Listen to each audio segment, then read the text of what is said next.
Bahujan Samaj party की मुखिया मायावती ने एक बार फिर परिवारवाद पर खुलकर बोली। मायावती भतीजे आकाश आनंद को बिना नाम लिए चेतावनी दे डाली।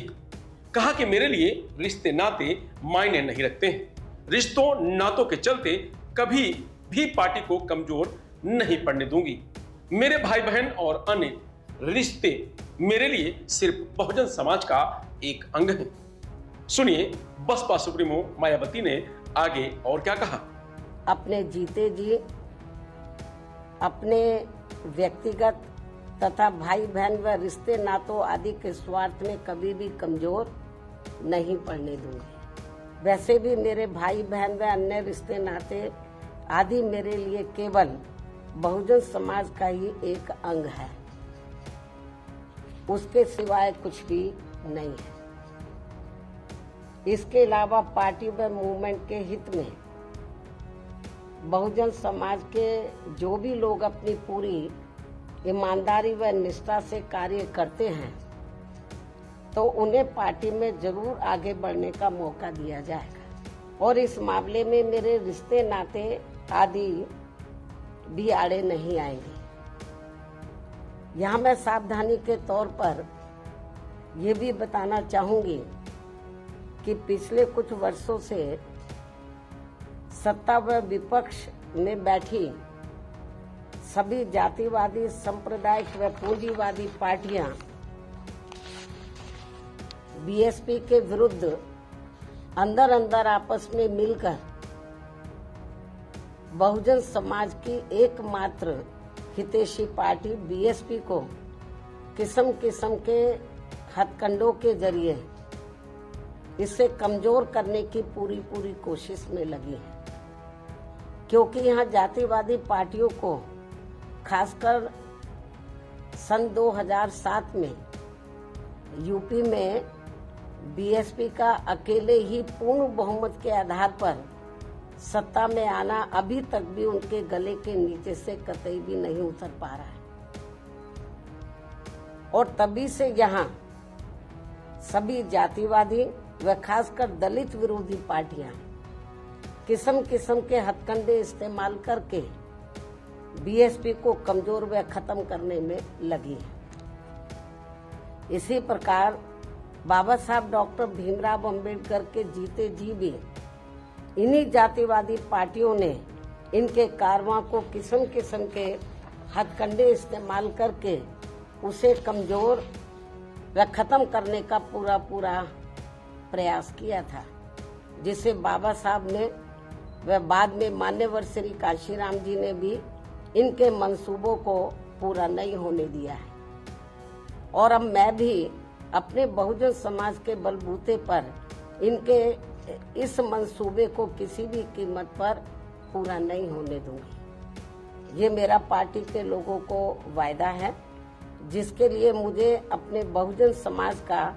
हर स्तर पर साथ मिलना भी बहुत जरूरी है और अच्छी बात यह है कि बहुजन समाज पूरे तन मन धन के साथ अब मेरे साथ खड़ा है, अभी भी खड़ा है। इतना ही नहीं बल्कि दलित व अन्य उपेक्षित वर्गों के लोगों को ये मालूम है कि ये लोग यूपी में बीएसपी की पूर्ण बहुमत की सरकार बनने से पहले यहाँ जातिवादी उच्च वर्गों के लोगों के सामने,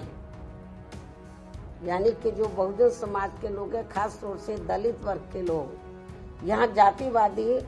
उच्च वर्गों के लोगों के सामने ना तो चारपाई पर बैठ सकते थे और ना ही उनके बराबर की कुर्सी पर भी बैठने की हिम्मत जुटा सकते थे। लेकिन सन 2007 में बीएसपी की अकेले पूर्ण बहुमत की सरकार बनने के बाद से ये सब अब काफी कुछ बदल गया है। अब ये लोग उनके बराबर में चारपाई व कुर्सी आदि पर भी पूरे सम्मान के साथ बैठ सकते हैं। ये जो बहुजन समाज के लोग हैं, यही है वास्तव में यहाँ सही सामाजिक परिवर्तन। यही है, यही है वास्तव में यहाँ सही सामाजिक परिवर्तन, जिसे मेरे नेतृत्व में बनी बीएसपी की सरकार ने लाया।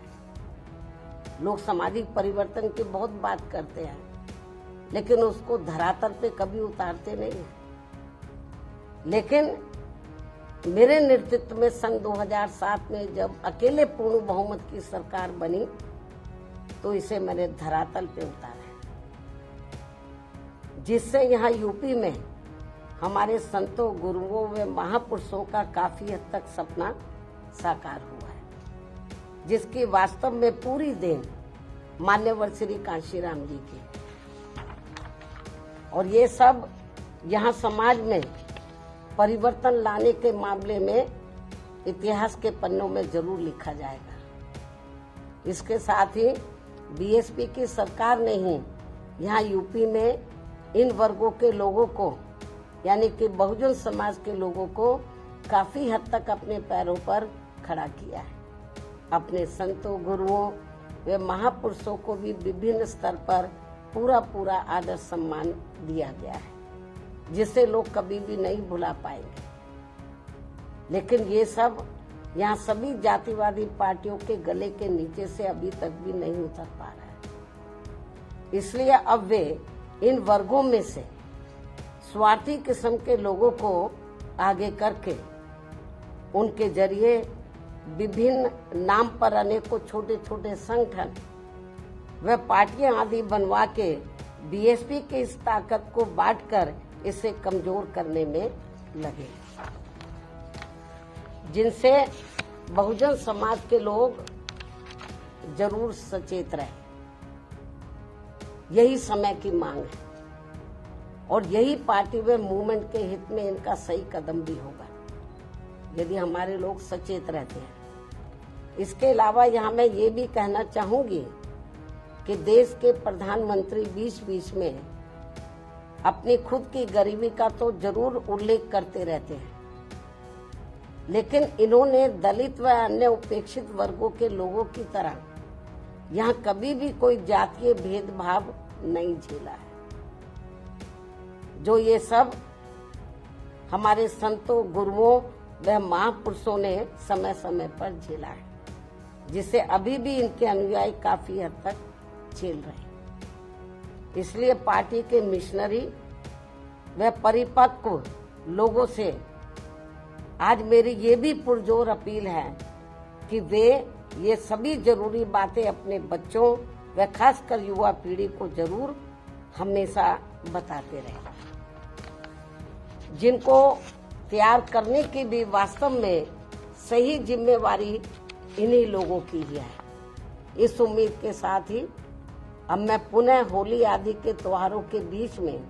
इस बार मान्यवर श्री कांशीराम जी की जयंती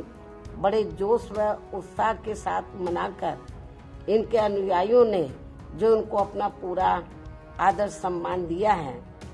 तथा मेरे साथ साथ इनके करोड़ों अनुयायियों का भी काफी हौसला बढ़ाया है, उन सभी का हार्दिक दिल से आभार प्रकट करते हुए